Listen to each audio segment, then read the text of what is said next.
Fresh and Fit just won't go away. We all know that they was demonetized from YouTube about a year ago. You know, they were non-FBA coming on to social media, basically mocking the black community and making fun about black people. They would get a bunch of women and sit them in a circle and degrade. Have these women come on there and degrade themselves. But a lot of their animosity while doing this was aimed at black Americans. I mean, we seen them dress up like monkeys, scratch their butt, call black women night riders, talk about our reparations.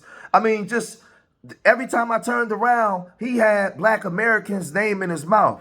You know, he's went back and forth with people like Tariq Nasheed. He had Kevin Samuels come on the show, and they even disrespected Kevin Samuels when after he came off the show. Waka Flocka came on the show and sat there for a minute and then got up and walked out. He's had Tommy Sotomayor on there, and we all know who Tommy Sotomayor is. To basically talk about black mothers and make the black community look further inferior. You know, but this guy's funny, man. You know, there's a guy out of South Carolina, and his name is Marcel Dixon. And Marcel Dixon is a brother that ran for office, was it last year or 2 years ago? He didn't win yet, but he's building up some steam, you know, from the grassroots. The grassroots is we're creating our own politicians to go in and speak for us on behalf of us. And this is a brother coming out of South Carolina. Now, Marcel Dixon was on X, and he was speaking to some white conservatives and was telling the difference between white conservatism and liberalism, and basically saying how neither of these groups are our friends, right? And it was a very intellectual conversations between the white folks and brother Marcel Dixon. It was going over well to the point where it sounded something like this. Check this out. Truth of the matter is, a large swath of America, I'll say even a majority of Americans, don't even are tuned out of these spaces. So what we really have are Americans who are politically active, who are politically engaged, who go to their echo chambers. You got the echo chamber on the left and the echo chamber on the right. And let me tell you why sometimes it seems, but I'm telling y'all, it's a myth that Black Americans, by and large, are somehow represented well or adherents of the left. It's because spaces on the right, Malcolm X said that the white liberal have mastered the art of pretending to be the Negro's friend. So we don't get the blatant anti-blackness on the left. Oh, it's there. Look at our communities and look at who we've been voting for the past 60 years. That's the anti-blackness. But on the right, we get the baby mama, baby daddy stereotypes. We get the y'all have failed to pull yourselves up by your bootstraps. We get the reparations. We get all that nastiness coming from the right. So when you have black people who are politically engaged, they're going to go to the side that just seems to be the less hostile, even though that side is actually even more hostile because they're supposed to be representing you with policies, but instead they just give you a symbolic representation, a few symbolic victories. They may give a black person a job like Ketanji Jackson Brown. That's supposed to somehow lift off 50, 55 million of us, do something for us, and it doesn't. So that's why sometimes we have this misconception that black Americans, by and large, are lefties, which I'm telling y'all, if anyone actually Well, is in black Marcel, we're communities, conservatives we at home, but conservative. Democrats at the ballot Exactly. box. Black It's Americans been this way largely for a long time. conservative. The problem is, and I've been to MAGA rallies, I've been to American Patriot rallies, and one thing I appreciate about those spaces are two things. One, they are willing to have intellectual discourse. When I mention reparations, they don't throw tomatoes on walk out. They sit there and we have those conversations. Two, they acknowledge that the white right, white conservatives and the non-black conservatives, but even black conservatives, and they have allowed bigots to feel too comfortable saying that they represent the white right or that they represent conservatism. There has been a unfortunate conflation of being conservative and being on the right with bigotry. And that is something that the right is going to have to address. Why bigots sometimes feel more comfortable being blatant bigots on the right. Now, me, I like my bigotry blatant. I like to see who you are. Show me who you are, and I can deal with you accordingly. But that's where that misconception comes from. And that's why sometimes you go on these college campuses and you get these little boule think they're elitist blacks, they are usually the ones who are really aligned with the far left. Most of the nastiness I have faced has not come from white conservatives. It has not come from the American patriot types. The nastiness I have faced, 98% of it has come from black people who think that being a Democrat is more important than being black. And even black Americans. That's where most of the nasties I face. That's where most of the slander I face has come from. That's where a lot of the personal attacks I have faced has come from. Yes, I've gotten some hate messages from these wannabe white supremacist types, but a lot of the hatred I come from have come from those same types, Devon, who probably gave you hell on Georgetown campus or called you a coon. So the reason the right sometimes doesn't have the same reach among the black political spectra is because they welcome too much blatant bigotry, whereas the left is just as bigoted by neglecting us and feeding BS to us and putting on these black faces and making it seem like all we care about is aborting black babies. When I can tell you, here in the South, you talk to the average black family, abortion is not something we even think about. Usually, here, a person has a baby, the family member is going to take that baby in if the person who gave birth to that child is not able to do so. That's why you'll see an aunt sometimes raising their nieces and nephews, or you'll see sometimes a grandmother with their grandchildren until the parents get on their feet. Like this whole confiscation of guns. I'm here in the South. Black Americans are just as much gun aficionados as white Southerners. Trust you, we are. But the right is missing out on opportunities to do that. And that is the fault of the right for not engaging a lot of black voters out here. Because the truth be told, just like with white voters, over 55% of black voters aren't even active. So Marcel Dixon laid it out. You couldn't lay it out as clear as he did. And like I said, he was having a conversation with these white conservatives, and he was explaining basically the South and the voting process and the numbers. But here comes Myron, an immigrant. You know, he understood what was going on, but he wanted to be messy because in this country he's very tribal and he hates black people. He has a deep seated hatred for black people, and here he comes. He tries to throw a monkey wrench in what Marcel Dixon is saying, but it's going to backfire bad because he doesn't have the intellectual capacity to actually have a conversation with an intelligent FBA. It's not going to work. You know, and then the sad part is why you didn't do it in your country. Why you just didn't have this intellectual prowess that you have and exhibit it in your country amongst your people. But let's look at how Marcel Dixon handled this. Check this out.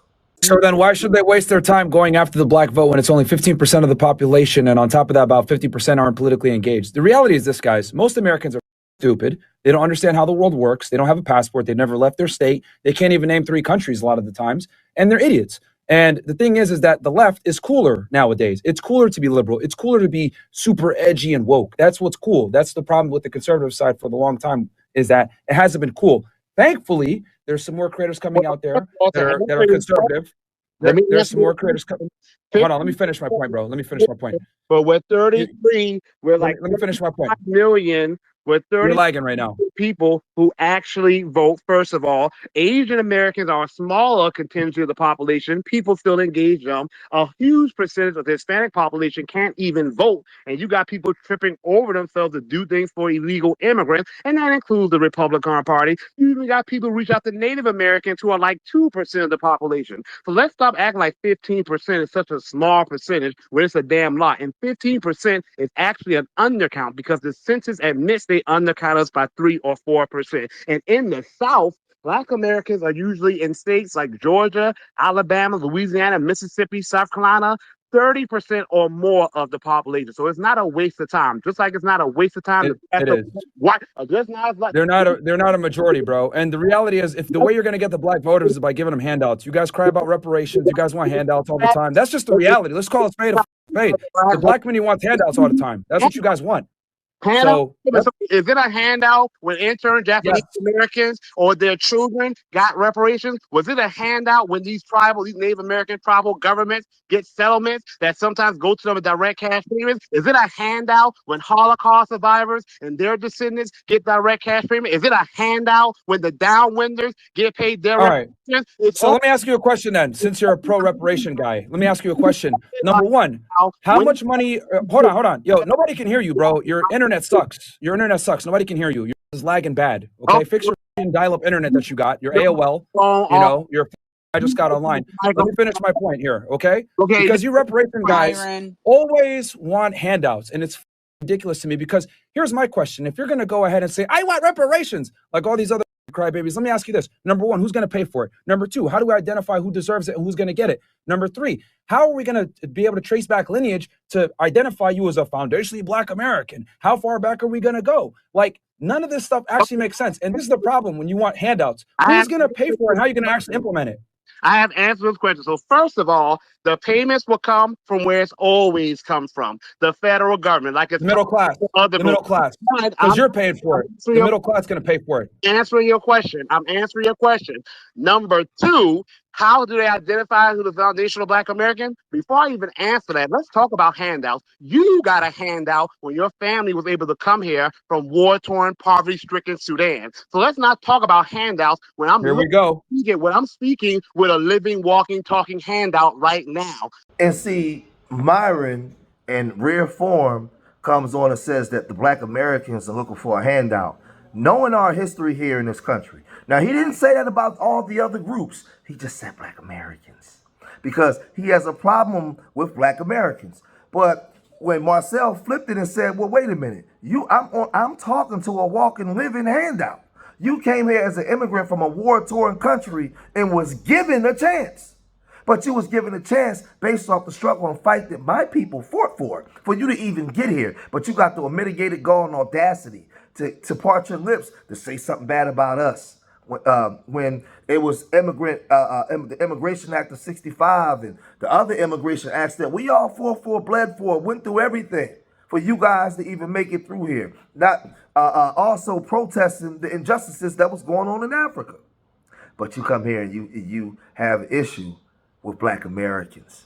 But it got even worse. It got even worse because he tried to turn up more on Marcel, thinking that Marcel would get upset and start cursing and all that, but that didn't happen. Check this out. Army can identify who's a foundational Black American. Excuse me, you are talking to a man right now whose great grandmother was raised by someone who was formerly enslaved. My great grandmother died in 2015 at 101. That's how recent slavery was. Jim Crow and redlining, those things didn't enter to the 1970s. So you're easily able to identify who is a Black American and who's a Black immigrant. The federal government knows who comes here. And the Black immigrants come here and do a lot better than the FBAs. And you guys were born and raised here, speaking the English language. You always make excuses for why you're not successful. FBA's always got excuses. How come Nigerians come over here and kill it? And you guys are always crying about reparations, man. It's ridiculous. All you have is emotionalism. You cannot Emotionalism? You cannot refute anything I just said because if you're going to make that argument. Well, number one, you're lagging. Nobody can hear you. You keep lagging because you're on AOL dial-up. You got mail type internet. That's why nobody can hear you. You're out there in the boonies. Your internet sucks. Look at it. Turn your microphone off and you'll be able to hear me better. Okay, thank you. The truth of the matter is you have not been able to intellectually refute anything I've said because the same arguments you're trying to make against reparations for us, you are not making against all those other groups I just named. Because I'm waiting for you to address the coal miners, the downwinders, the Native Americans, the intern Japanese, the Guamanians, the Holocaust survivors and their descendants, even though the Holocaust didn't even take place here on U.S. soil. If you're going to make those arguments against reparations for freedmen, then you got to make those arguments those people. And in the case of those people, it's not the ones who were necessarily done wrong, the people who were actually alive at that time. It's sometimes going to their children, grandchildren, great-grandchildren. So if you're going to call it handout, then you got to talk about the GI Bill. My great-grandfather is a World War serving your country and being Black is not the same thing, bro. What the f***?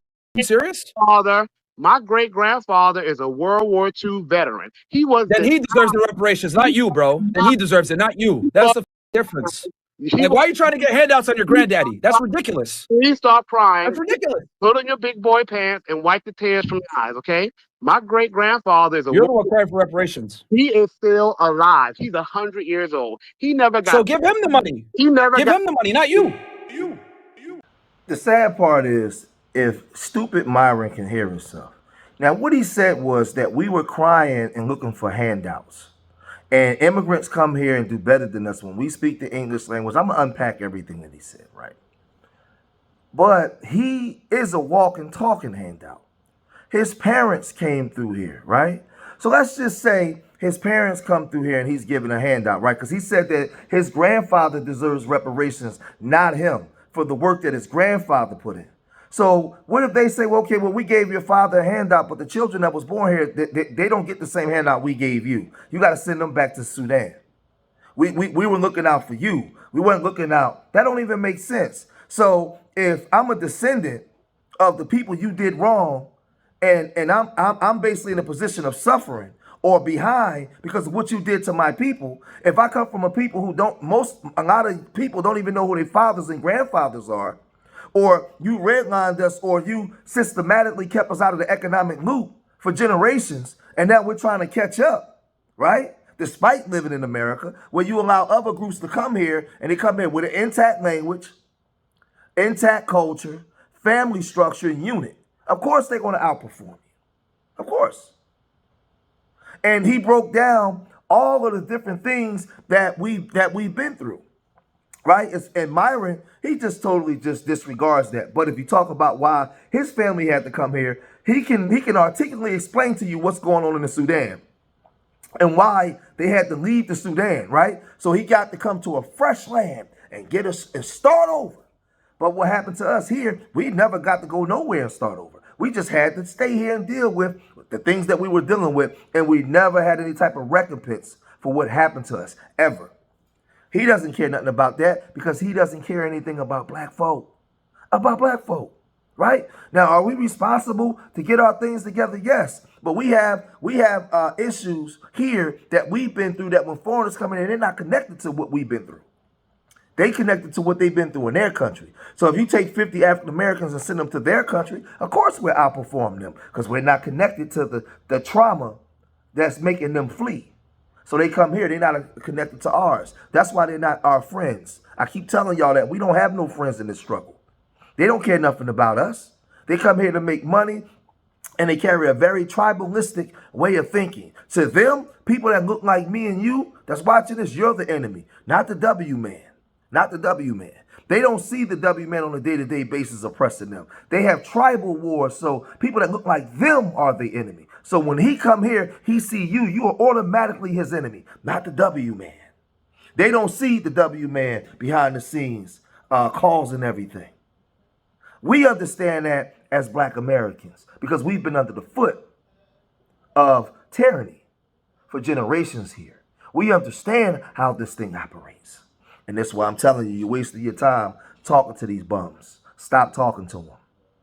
He's already demonetized, and he's grasping for straws. He's desperate. He's looking for attention for anybody that will talk to him. But those of us that understand our culture, understand our history, understand who we are and what we've been through here in this country and our fight, we have to continue to fight. We have to continue to get knowledge of who we are and where we come from. A dude like that I would never talk to. He's a waste of my time, a waste of my energy. He's bringing my intellect down. He's not intelligent enough to have a conversation with me, especially about my people and my culture here in America, because he knows nothing about it. Absolutely nothing about it. And Marcel Dixon, my brother, you wasting your time talking to oxygen thieves like that. He's a waste of oxygen. But if you made it this far in the video, hit that like button. Subscribe to Street Media TV. Leave your comments in the comment section. Let me know what you guys think, man. What you think about this? All right. So remember, I love y'all. Till the next time. Peace.